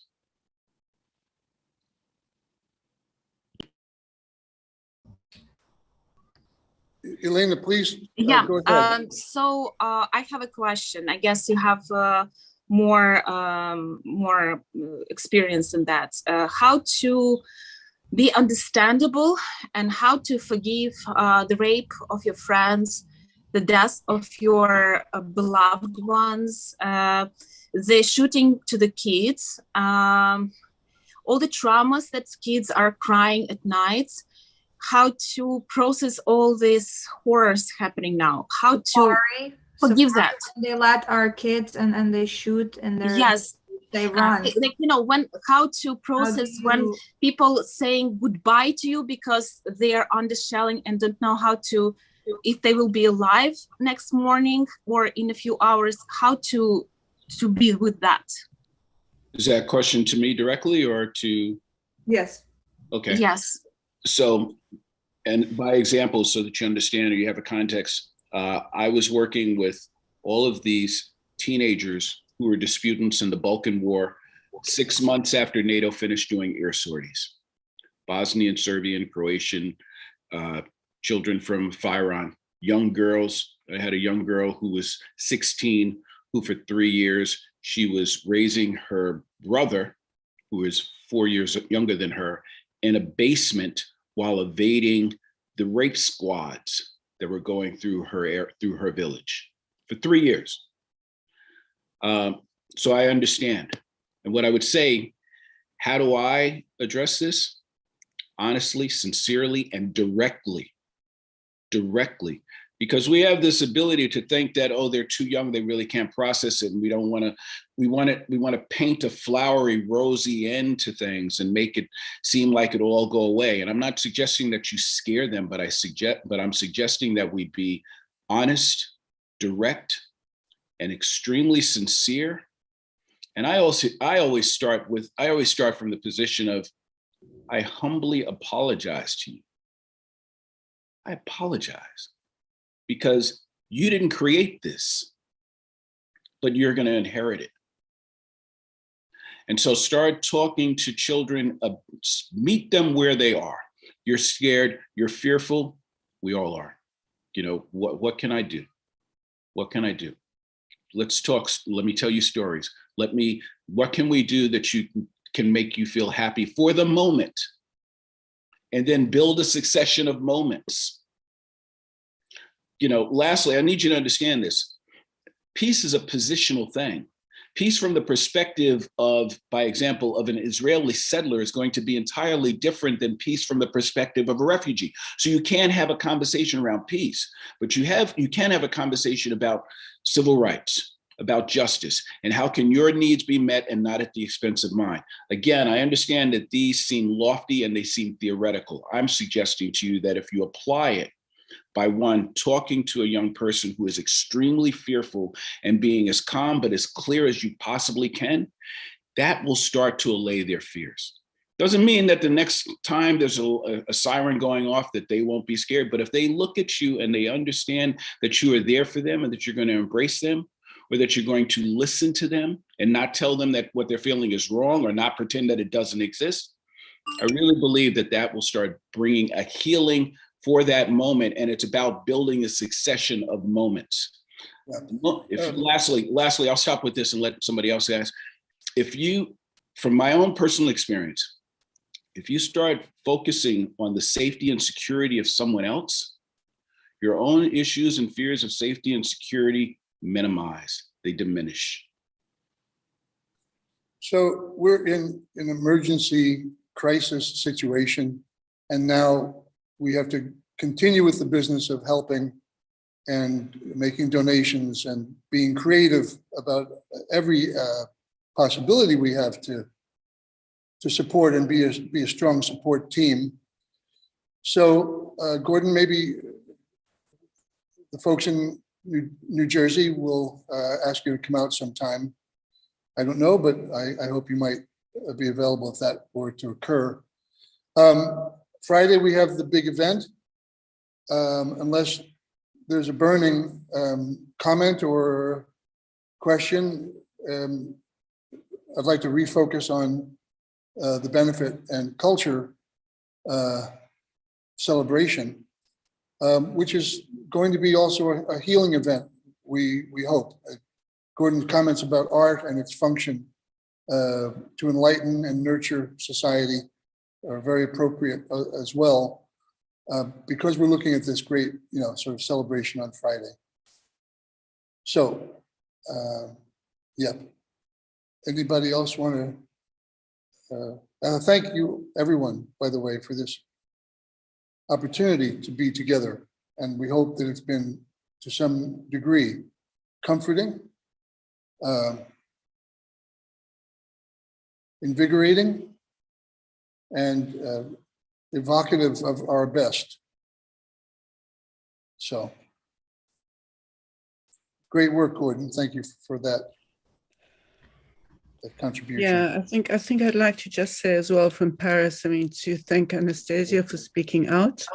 I also have colleagues that are also in Russia and trying to get on with their lives. But the thing is that nobody knows what they know, what they don't know, what we know. I think there's a media war. I think there's obvious evidence of what's going on. It's not that there are lies about what's going on. We know. And we're supporting from the outside those who are fleeing or those who are there. So we're trying to do our best that way. I don't think that Anastasia could do very much more from jail or prison than she can do being with us and testifying to also her distress, which I think we have to hear. And I think it's honest distress. It's, and I agree, she's here. And she's sharing the feelings that her body, that you asked her, John, you said, what is her body telling her?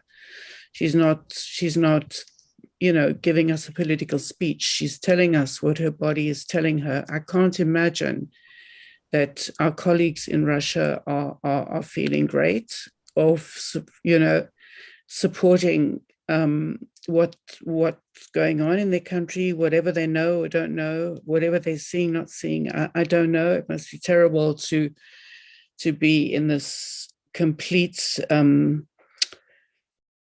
awareness of what your country's doing, and at the same time feeling helpless and feeling accused. And I think that there's always the risk that one Russian does something that's unacceptable at any level, and suddenly all Russians are that Russian. And I think we have to be very careful not to label people, put people in categories just behind, I think we have to be very careful not to do that, no matter what we feel about Russians not all Russians being out on the streets fighting. There are different ways of fighting. One has to fight underground too. One has to fight with one's engagement. And one has to find the place from which one can be effective. One's not always effective out in the streets. One isn't. And I think one has to work out a place from which to make a difference. And that's our responsibility, is to find the place from which to make a difference. I think John is trying to find a place in which to gather people who can make some kind of difference, even just by listening to each other, bringing together Russians and Ukrainians tonight. It's not an easy thing.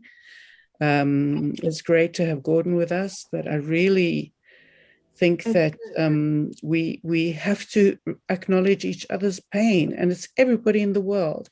Everybody's vulnerable. Everybody can lose tomorrow what we have today. Everybody can experience what the Ukrainians are experiencing, including the Russians. Everybody. So we're in a very fragile position, all of us. And we can't explain why. It's completely irrational. We cannot say this is what so-and-so wants to achieve and that is acceptable, and we can't say this is what the people around here, the table or the thing tonight, nobody wants what's going on, nobody, not Anastasia, nobody. So I think we have to be very aware that this is a shared, somebody said it, that this is, maybe Gordon said it, but we're in this together. This is the results of all of us, of our not acknowledging, of our not acting against Syria, of our not acting against other things, of in the Balkans also allowing things to happen, not standing up, not knowing how to act, not acting. So here, it's we're just raising awareness of the situation we've reached. I just feel like I'm sorry, Oksana. Yana had a comment, and maybe she no longer does. Yeah, I'll stop there. No. Yana? I have a comment. I had a lot of Russian friends before February 24th. Oh boy. Yeah. Good people, I thought. We studied together. We were supporting each other on social media. Smart people, intelligent people, young people. They all stopped talking to me after February 24th. I texted them, why you're not asking me about my family? Is it forbidden in Russia to write a text message to your Ukrainian friend just to whisper? It's not to shout out loud on social media, just to whisper in my ear. I'm sorry, I cannot do anything big, but I'm here for you and I'm interested in you and in your family. I swear to you guys, they all disappeared. And I have this question, why, how? Just because I'm a Ukrainian? Mm-mm. But why? Yeah, but that's what it is. They're not replying to me. And then when the war started, we always considered Russians to be our brothers and sisters. And when the war started, we were like, guys, go out on the streets. You're the huge country with the population of 100, how much? Almost 150 million people. They will not shoot you all. I have a video. I wish, John, I could have sent it to you before. A video from my town when the Russian tanks or Panzer, what's the name in English, tank, entered my town. People went on the road with their bare hands, trying to stop the tank. Oh boy. And I also want to say about the revolution of dignity in 2014 that happened in Ukraine. Well, let's come back to Russia. They have a fucked up president, and they know about that. Sure. And they will have a very bad future with that president. But president is elected by people one way or another.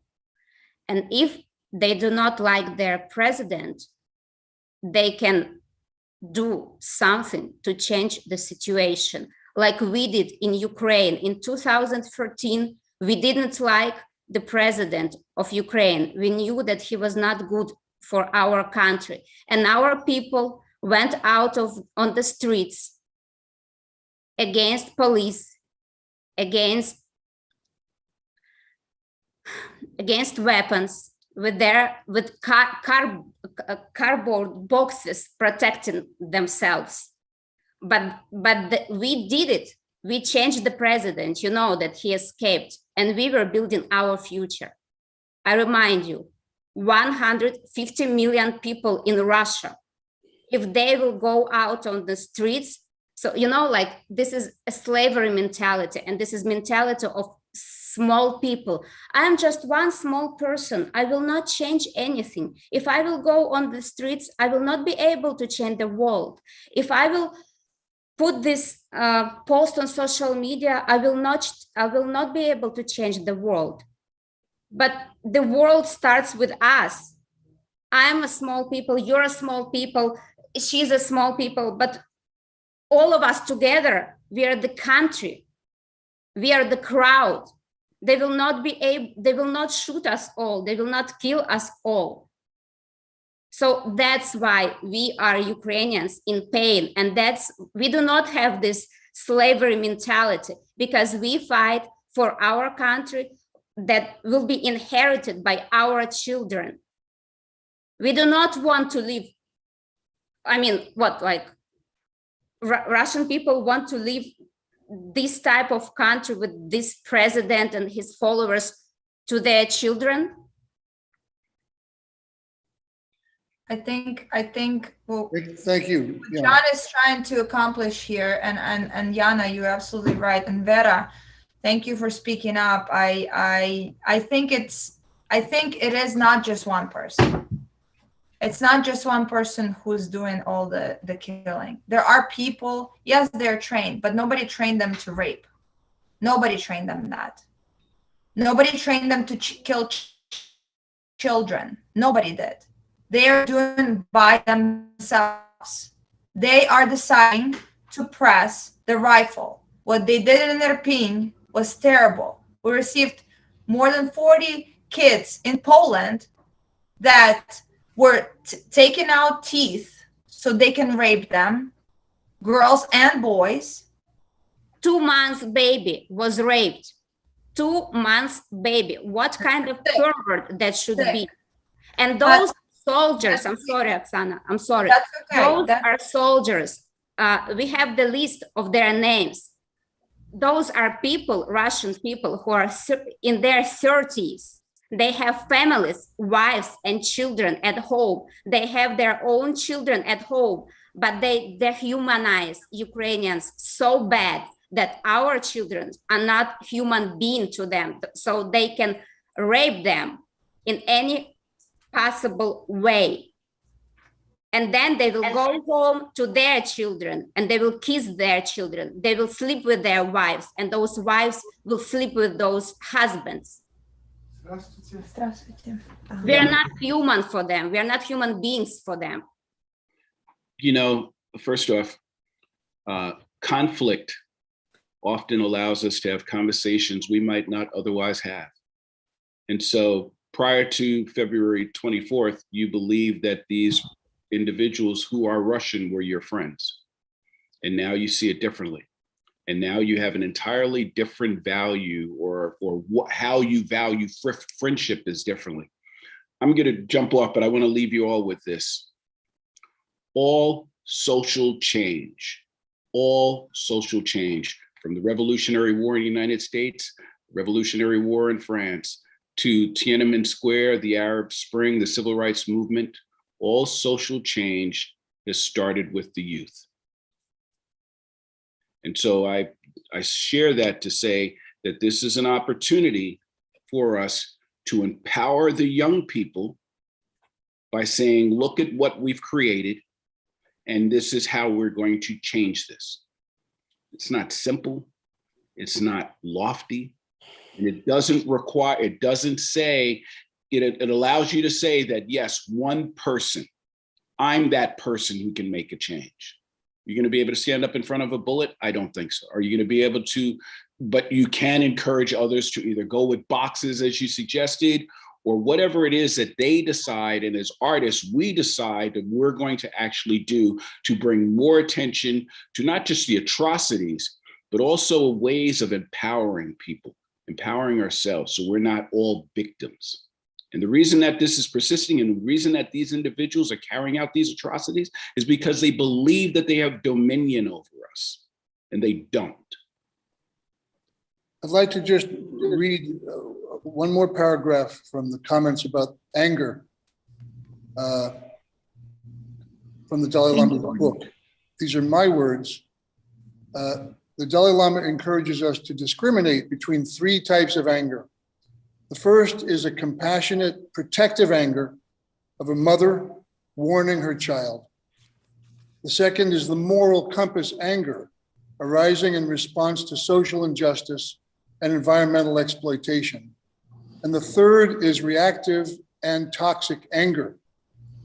He encourages the unrelenting pursuit of justice and the sustaining of this moral compass anger until justice and balance are reached.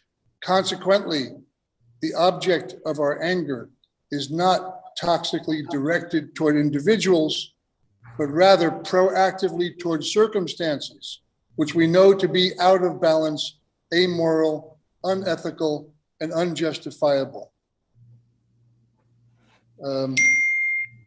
Thanks for letting me have the last word. So it's up to us. You know, it's important to feel the anger, but not to become the anger. To use the brilliance of anger to get insight, perhaps, and to motivate social action together. So that's why we do this. That's why Emily Harris and I do this. That's why Gordon and Margaret and Veronica and Vera, you know, we're artists. Monet Clark is here. This is what we do. So we're happy to be with you on Friday. We love you. And well, people will see this recording. I'm sorry, Oksana?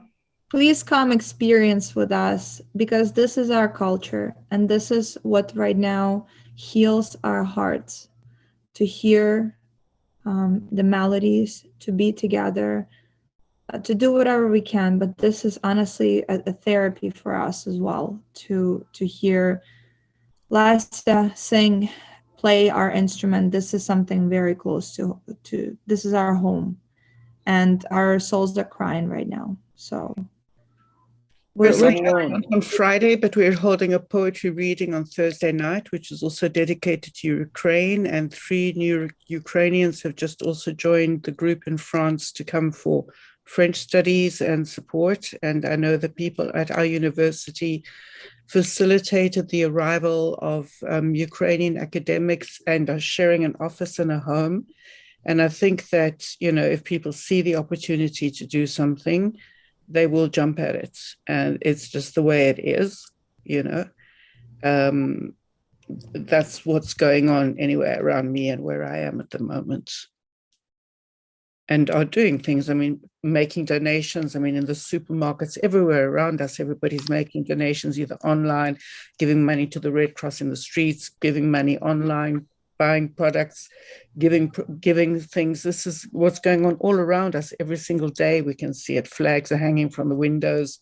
So, I mean, we can see that there's support. Vera, can you share the information right now in the chat box? Which information? About the event and about the project. Huh? Thursday? Oh, no, the poetry reading. Thursday, yeah. Yeah, it's physically in a theater. It's not online. Okay. Okay, so maybe some documentation. But we are all going to be dressed in blue and yellow, for example, in the colors of Ukraine. I mean, that's the color code. And, you know, I can take photographs and share afterwards if you like. Please, maybe record. I know some poetry has been written also, and but in French. The thing is, it's in French. But anyway, if I can capture anything and share it with you, then I will, so that you can share on Friday, because I'm not here and cannot, you know, be here Friday. We're going to open up a page on our website for Ukraine on the Institute for Cultural Activism International website. We need everyone's contribution for that content. And Veronica, thank you again for your work. Anastasia, glad you could be with us very much, and hope it's been rewarding for you. All of our love, and we'll see you on Friday. Right now? Okay. Thank you. Okay. Thank you. Thank you all. Thank you so much. Okay. And let's pray for peace. We all need it for all of you. We all need it. Thank you. Okay. Thank you, John. Thank you, Emily. Thanks.